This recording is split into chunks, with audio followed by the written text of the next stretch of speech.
మీరు మాట్లాడండి సంజయ్ అన్న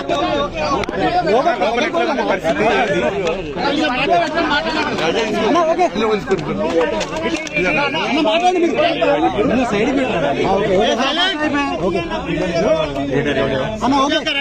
కిందికి పెట్టు కనబడతలేదు సైలెంట్ ఉంటారా ముఖం కనబడతలేదన్న అనుకోని సంఘటన దాదాపు 5 వ్యక్తులు వచ్చి వాళ్ళ వెపన్స్ తోని అక్కడ ఉన్నటువంటి సిబ్బంది బెదిరించడం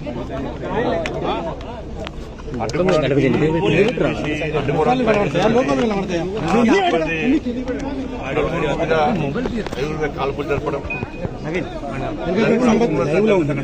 దారుణమైన సంఘటన. వాస్తవానికి దీని దరిదాపులోనే మేమున్నాం. ఈ సంఘటన జరిగే కరెక్ట్ 10 నిమిషాల ముందు ఇక్కడ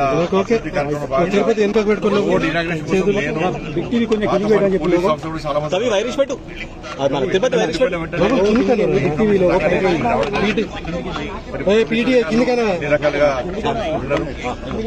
మొత్తం కరీంనగర్ మొత్తం రౌండప్ చేసి ఆల్రెడీ పట్టుకోవడానికి ప్రయత్నాలు ప్రారంభించారు. దాంతో పాటు ఎవరైతే గాయపడ్డారో వారందరూ కూడా నలుగురు బాగానే ఉన్నారు. మెరుగైన వైద్యం కోసం వాళ్ళని వెంటనే హైదరాబాద్ షిఫ్ట్ చేయాలని చెప్పి నిర్ణయించడం జరిగింది. వాళ్ళందరూ కూడా మెరుగైన వైద్యం కోసం మాత్రమే హైదరాబాద్ తిరుపతి కాబట్టి పట్టుకుంటారని నమ్మకం, విశ్వాసం. కాబట్టి మీడియా అందరూ కూడా దానికి సహకరించాలి. కూడా షాప్ చివరిలో ఉంది కాబట్టి వాళ్ళు టాస్క్ చేసి రిస్కీ చేసి అందరూ కూడా కొంత యువకులా కనబడుతున్నారు. ఉన్నాయి కాల్పులు జరపడం కూడా దుర్మార్గమైన అనుకోకుండా అప్పుడప్పుడు వచ్చే సంఘటన కాదు.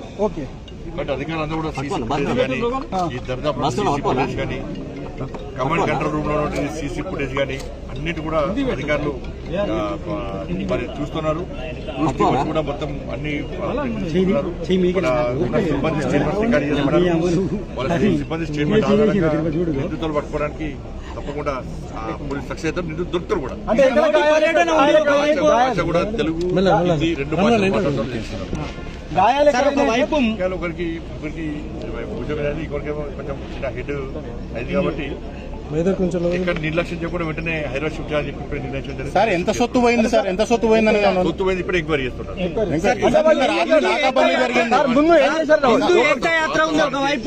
ప్రధాని మోడీ పర్యటన ఉంది, పోయే ప్రయత్నం చేశారు సార్. ఆ టెన్షన్ లో వాళ్ళు అడ్డుకున్న వాళ్ళు ఎత్తుకోవాల్సిన బ్యాగ్ ఒకరు కూడా ఇక్కడ పడేసిపోయారు. బట్ దాని రికవరీ ఎట్లా చేయాలో గోల్డ్ పోయింది అనే విషయంలో ఇప్పుడే ఎంక్వైరీ చేస్తా ఉన్నారు. 100 మీటర్ల దూరంలోనే మీ కార్యాలయం ఉంటుంది సార్. 100 మీటర్ల దూరంలోనే మీ కార్యాలయం ఉంటుంది. కేంద్ర హోంశాఖ మంత్రి కార్యాలయం ఇక్కడే ఉంటుంది. నిన్న రాత్రి నాకాబందీ పెట్టారు. దొంగకు కేంద్ర మంత్రి కార్యాలయం దొంగ వాళ్ళకి కేంద్ర మంత్రి కార్యాలయం మనకి ఎదురుస్తారా? వాడు కావాల్సింది చిట్ట చివరిలో ఉంది కాబట్టి కేబుల్ మస్తు లైట్ అయితే కాదు. ప్లాన్ ప్రకారం వచ్చి చేసుకుంటూ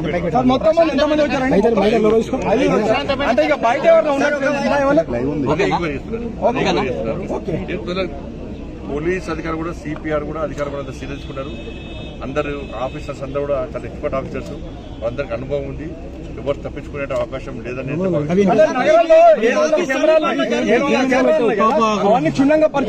కమాండ్ కంట్రోల్